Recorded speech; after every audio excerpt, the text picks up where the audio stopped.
আমরা নিজেরা বারবার নিজেদের খেয়াল রাখতে ভুলে যাই। জীবনের কিছু দিক হয়তো একটু গুছিয়ে নিই, কিন্তু নিজের যত্নের জায়গাটা সব সময় অবহেলিত থেকে যায়। হ্যালো এভরিওয়ান, আমি ডক্টর মৌলি বারিক। আজ কথা বলবো নিজের যত্ন নেওয়া কেন এত জরুরি। একবার ভেবে দেখো তো, শেষ কবে নিজের জন্য একটু সময় বের করেছিলে? শেষ কবে আয়নায় নিজেকে দেখে মনে হয়েছে আমিও তো একটু যত্ন পাওয়ার যোগ্য?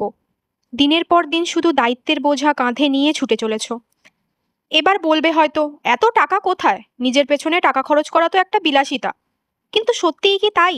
নিজের ভালো থাকার জন্য যে সামান্য খরচ করতে এত হিসেব করো, কিন্তু অন্যের প্রয়োজনে, সংসারের খরচে অন্যের হাতে টাকা তুলে দিতে তো একবারও দ্বিধাবোধ করো না।